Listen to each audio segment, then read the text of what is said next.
Hello, everyone. Welcome to the Speak Better English podcast. I'm John, your host. And I'm Melissa. We're so happy that you're here.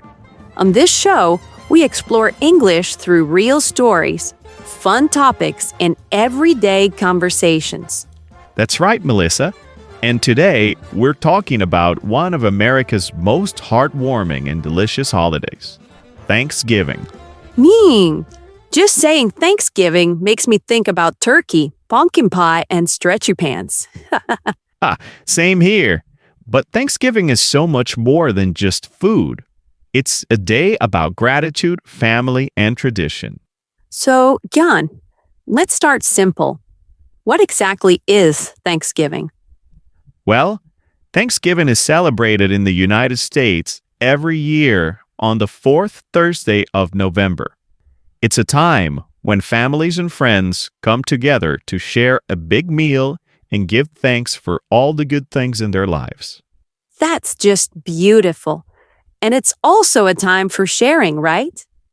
I know many people volunteer at homeless shelters or community centers, helping serve warm meals to those who need them most.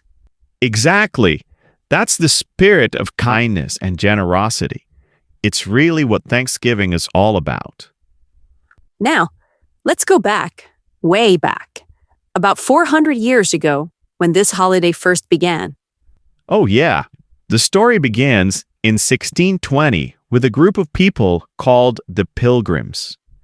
They left England because they wanted religious freedom and a new life in what they called the New World. They crossed the Atlantic Ocean in a ship named Mayflower, right? That's right, Melissa. They landed in what's now Massachusetts. But their first winter was really hard. They had little food, and almost half of them died. Yeah, that is so sad. But then something wonderful happened. The Native Americans helped them. That's right. A man named Squanto from the Wampanoag tribe taught the Pilgrims how to plant corn, which they had never seen before. He also showed them how to fish, hunt, and grow beans and pumpkins. So basically, without the help of the Native Americans, the Pilgrims might have not survived that second year, right?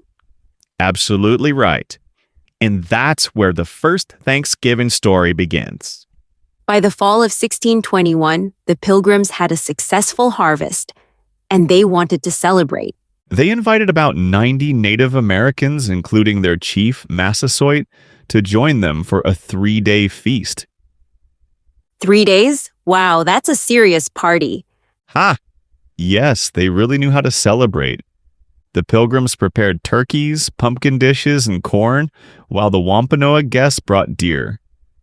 They even made cranberries and different kinds of squash, foods that are still part of Thanksgiving today. So the first Thanksgiving wasn't just about food, it was about friendship and gratitude. Exactly. And that same spirit continues every year, even 400 years later. Now, I know that Thanksgiving didn't become a national holiday right away. You're right. For many years, each colony celebrated on different days. But after the United States became independent, Congress suggested having one national day of thanks. And wasn't it George Washington who made the first official Thanksgiving Day?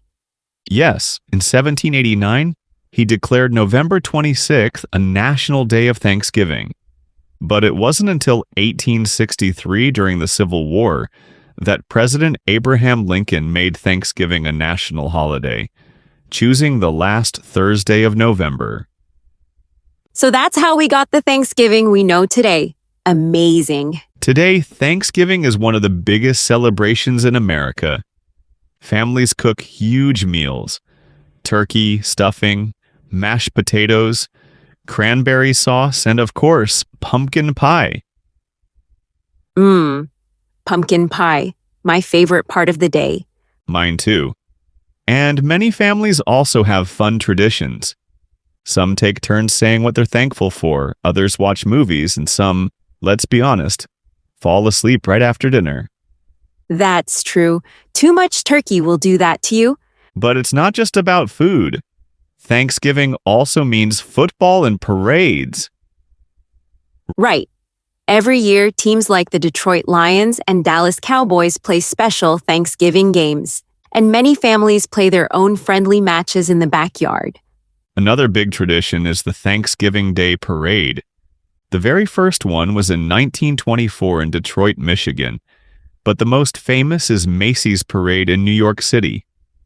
Oh, I love that one. The huge balloons, the music, the dancing, and of course, Santa Claus at the end. Exactly.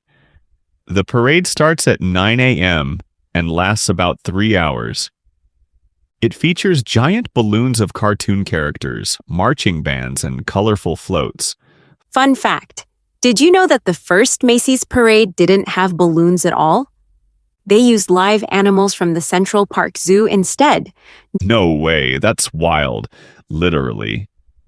But you know, John, Thanksgiving is about more than just football or parades. It's really a moment to pause and reflect on what we're thankful for. That's so true, Melissa. It reminds us of the importance of gratitude, community, and helping others. Things that sometimes we forget in our busy lives. Exactly. Whether you're celebrating with a big family dinner or just a quiet meal with friends, Thanksgiving is about opening your heart and saying, "Thank you for everything I have." Beautifully said, Melissa.